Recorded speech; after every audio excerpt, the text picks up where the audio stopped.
Les entreprises belges s'inquiètent face au coût de l'énergie. Notre réseau électrique de plus en plus saturé. La gestion de l'énergie n'a jamais été aussi imprévisible pour les entreprises.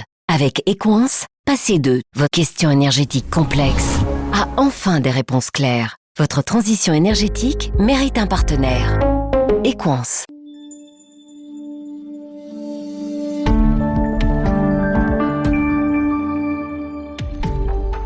C'est un Solvay Boy qui a fait ses armes chez AB InBev et Douwe Egberts. Au début de l'année 2025, il a lancé Super Wet avec son associé Thibaut X, une marque d'eau en canette.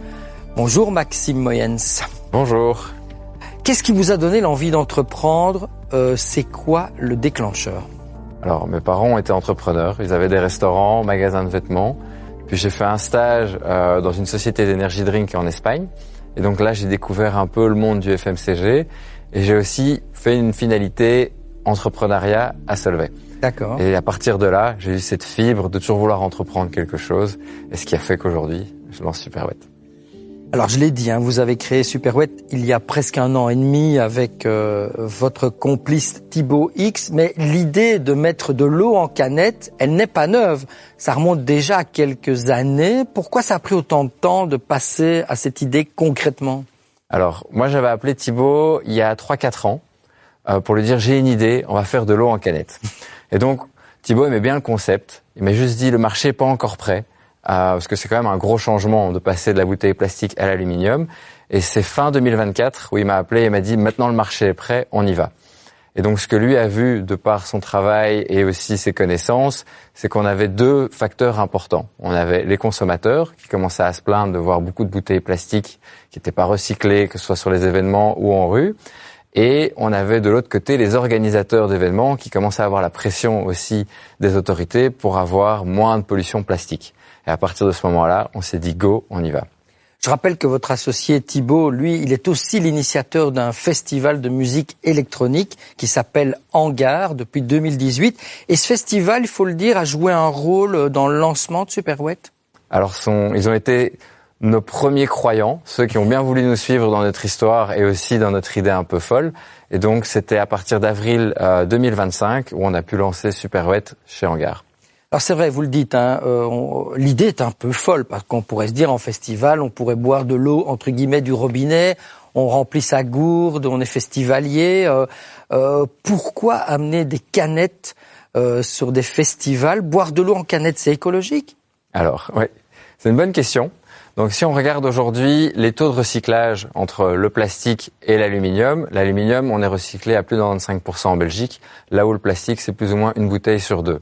Ce qu'il faut regarder, c'est aussi le cycle de vie, à savoir que l'aluminium, c'est infiniment recyclable, là où le plastique, on va être sur 2 ou 5 fois, et après, c'est dégradé dans un autre type de plastique qui sera peut-être pour les vêtements, et qui sera envoyé dans des pays à l'étranger, comme on a déjà pu voir dans les reportages, des champs remplis de vêtements qui polluent et qui libèrent plein de microplastiques. Donc on a déjà cette partie recyclage, et après, on a aussi la partie conservation, à savoir que sur les festivals, en général, c'est en été. Il fait chaud. Qu'est-ce qu'il fait quand il fait chaud ? Les produits peuvent chauffer et pas mal d'études montrent que quand le plastique est chauffé à une certaine température, il va libérer plus de microplastiques, ce qui n'est pas le cas avec les canettes en aluminium. Mais de là à convaincre des organisateurs de festivals d'amener de la canette sur place, ça ne doit pas être évident. Il a fallu les convaincre, mais ce qu'ils aiment surtout, c'est le côté différent. Ce qui marche énormément parce qu'ils ont leur propre direction artistique, ils veulent aussi avoir une nouvelle expérience pour leurs consommateurs et la canette a cet avantage d'être beaucoup plus fraîche que le plastique et donc on a une expérience beaucoup plus rafraîchissante. D'accord. Et aussi au niveau du branding, comme vous avez pu le voir, on est sur une petite canette de 33 qui rappelle un peu les codes des sodas ou de la bière et donc quand on est avec ses amis, on a ce côté moins ennuyant, on a un peu plus intégré dans le groupe, tout en pouvant boire de l'eau, sans avoir « Ah non, tu bois encore de l'eau », mais...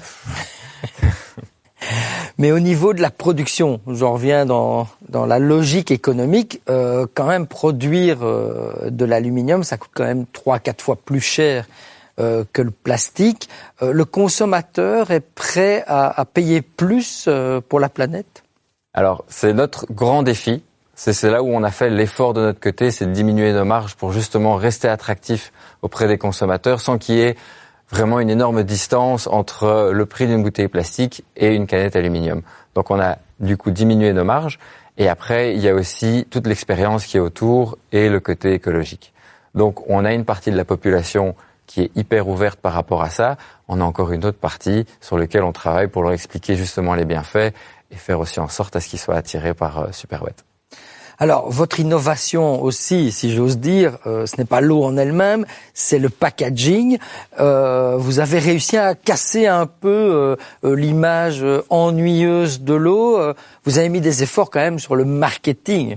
C'est ça. Donc, au niveau de la communication, on s'est dit on va pas faire comme la plupart des marques en Belgique, à savoir avoir un petit Bambi près d'une rivière qui boit un peu d'eau pure et de se concentrer sur la pureté. On est vraiment parti sur le côté plus lifestyle, à savoir que aujourd'hui, la plupart des communications qu'on appelle cool, ce sont soit des energy drinks ou de la bière ou des sodas, alors que ce sont pas nécessairement les meilleures boissons pour notre corps ou pour s'hydrater. Et donc, on s'est dit on reprendra les codes de ces marques, amener ce côté fun et différent, tout en mettant en avant un produit qui est beaucoup plus sain. Et c'est votre propre eau que vous mettez en bouteille ou c'est l'eau de quelqu'un d'autre? Alors, on travaille avec une source belge, donc c'est de l'eau minérale naturelle belge. Faut savoir qu'en Belgique, il n'y a que 12 sources qui sont certifiées eau minérale naturelle. Donc, on travaille avec une source qui se situe en Flandre, à quelques kilomètres de Gand. C'est une des meilleures eaux sur le marché, j'aime bien le dire, même si ça fait très vendeur, mais on a très peu de nitrates et on n'a pas de PFAS dedans. Donc, c'est aussi un gage de qualité au niveau de l'eau. Le fait que vous veniez de Flandre avec votre eau, ça ouvre aussi le marché flamand? Ça aide. On a aussi ce côté un peu chauvin qu'on peut retrouver en Flandre, mais au-delà de ça, c'est surtout la marque qui fait la différence. Ok. Et visiblement, cette marque Superwet, ça marche en 1 an et demi quasi. Vous approchez du 1 million de canettes vendues. Comment vous expliquez votre succès?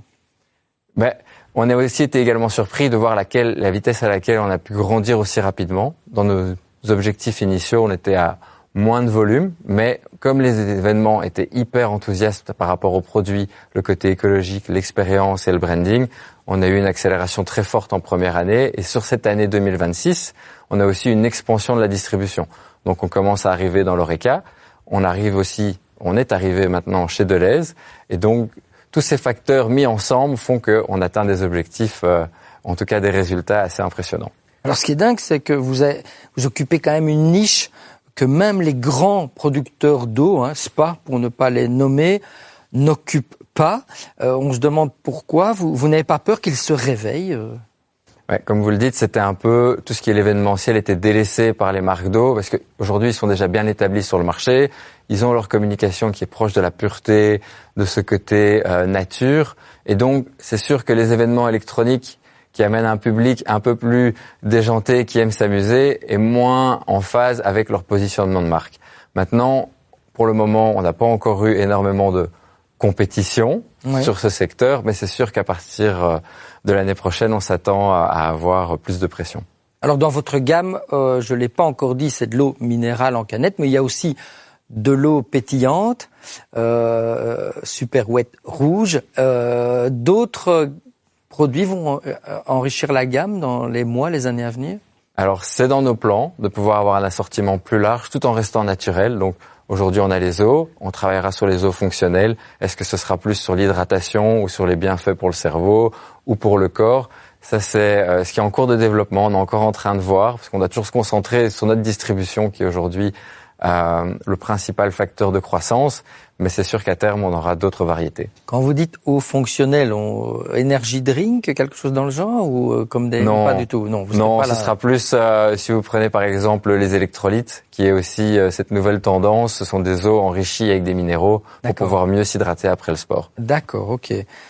Le sport ou la danse en festival, justement, au moment où on se parle, débute la grande saison des festivals. Est-ce que vous serez présent justement aux grands rendez-vous comme Dour, Werchter, Pukkelpop ou les Francopholies de Spa?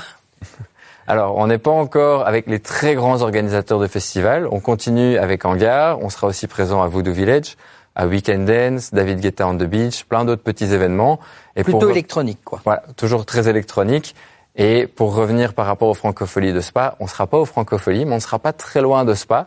On sera à Spa-Francorchamps pour le Grand Prix.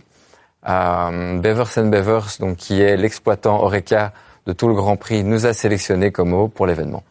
Ça, c'est un sacré exploit, bravo. Donc, ça veut dire que dans le monde de l'événementiel, ça peut s'ouvrir. Il n'y a pas que la musique, ça peut être les événements sportifs, les compétitions. On fait aussi des événements sportifs. Donc, par exemple, on a le Eastland Gravel. Donc, c'est une compétition de gravel de vélo où on sera présent. On a aussi fait Run for Road, donc les courses à pied pour la Road Saint-Genèse et encore plein d'autres événements dans le même style. Donc peut-être les 20 km de Bruxelles l'année prochaine. Peut-être. Who knows? Vos canettes Super Wet se vendent chez Deleuze. Comment vous avez réussi à décrocher ce contrat, justement? Alors, ça s'est fait assez naturellement. Ils ont découvert le produit, on est rentré en contact avec eux, et ce qui s'est passé, c'est qu'on coche une certaine, mais plusieurs piliers de leur stratégie, à savoir mieux vivre, mieux manger, tout ce qui est côté écologique et aussi les innovations belges. Et donc, comme on cochait ces 3 cases, ça a été un match assez naturel qui s'est fait et qui a permis de pouvoir introduire Superwet assez rapidement chez Deleuze. Donc vous êtes dans tous les Deleuze de Belgique ou c'est certains Deleuze? Comment ça se passe? Alors, on est dans tous les grands Deleuze de Belgique. On n'est pas encore dans les Proxy ou les Shop & Go, mais ce sera tous les grands Deleuze, comme on appelait à l'époque les AD Deleuze. Donc, on se retrouve là maintenant dans le rayon haut. Et on a pas mal d'activations prévues avec Deleuze pour justement... C'est une sacrée accélération. Comment vous arrivez à suivre cette accélération de production? Alors c'est un challenge logistique, on va pas se mentir, parce qu'on a déjà la saison des festivals qui est très fort dépendante de la météo. C'est sûr que lorsqu'il pleut, on vend un peu moins d'eau, mais lorsqu'il fait chaud, on vend beaucoup plus d'eau. Donc on a aussi dû travailler sur des buffers, prévoir les productions en amont et être sûr d'avoir assez de stock pour pouvoir répondre à la demande de tous nos partenaires. Ça veut dire qu'on vous trouvera bientôt dans d'autres enseignes, comme Carrefour, comme Colruyt, ou pas? À terme, c'est l'ambition de pouvoir étendre la distribution, mais pour cette année, nous sommes présents chez Deleuze. On commence aussi à être présents chez Night & Day et d'autres plus petites chaînes de magasins. Quid des marchés étrangers, comme la France, les Pays-Bas, l'Allemagne? Est-ce que vous y réfléchissez? C'est un rêve lointain ou au contraire, vous avez déjà activé la prospection? Alors la France, on avait déjà commencé l'année passée en faisant des festivals en France, comme Marvelous Island et ainsi de suite. C'est dans la to-do list de pouvoir s'étendre un peu plus dans les autres marchés, donc ce sera surtout les pays limitrophes. Donc on a des ambitions à terme de couvrir le marché européen, que ce soit avec les Pays-Bas, la France, l'Angleterre, l'Allemagne, mais aussi l'Espagne et le Portugal. Donc là, ce sont les principaux marchés pour lesquels on rêve de pouvoir s'implanter, mais ce sera prévu déjà pour l'année prochaine. Et donc la connexion, si j'ai bien compris, c'est toujours la musique électronique et c'est là que votre associé Thibaut X, ça aide à ouvrir les portes. C'est cette connexion musicale qui vous fait rentrer dans les festivals avec un produit un peu cool. C'est ça. Donc c'est le carnet d'adresses de Thibaut, en tout cas dans le monde de la nuit et des soirées, qui nous a permis déjà de pouvoir mettre un premier pied dans la vente d'eau, parce que c'est aussi ça, c'est de pouvoir rentrer, et c'est sûr que ça aide énormément. Dernière question, parce qu'on arrive tout doucement à la fin de cette interview. Votre expérience chez AB InBev, chez Douek Berthes, ça nourrit l'entrepreneur que vous êtes devenu. Autrement dit, ce passage obligé dans des grandes structures fait que vous n'auriez pas entrepris de la même façon? Alors, c'est une bonne question, parce que c'est vrai que quand on est dans des grands groupes, il y a un tas de règles à respecter, aussi des priorités de compte de résultats. J'aime bien le dire, c'est toujours la malédiction du PNL, c'est comme ça que je l'appelle. Donc quand on lance un nouveau produit, il faut toujours avoir une certaine marge. Alors, sachant qu'on a des produits historiques qui ont des marges très élevées, c'est très difficile de lancer des nouveaux produits. Okay. Et donc ça peut bloquer un peu l'innovation sur certains points.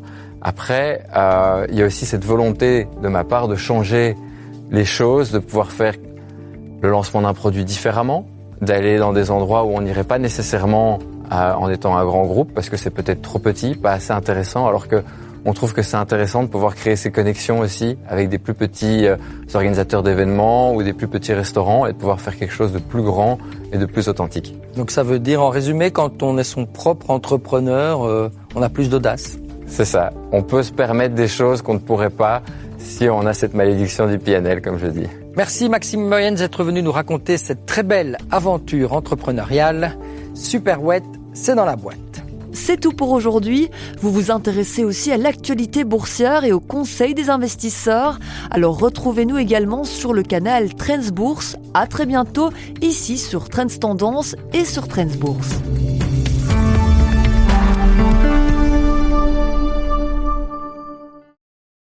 Les entreprises belges s'inquiètent face au coût de l'énergie. Notre réseau électrique de plus en plus saturé. La gestion de l'énergie n'a jamais été aussi imprévisible pour les entreprises. Avec Equance, passez de vos questions énergétiques complexes à enfin des réponses claires. Votre transition énergétique mérite un partenaire. Equance.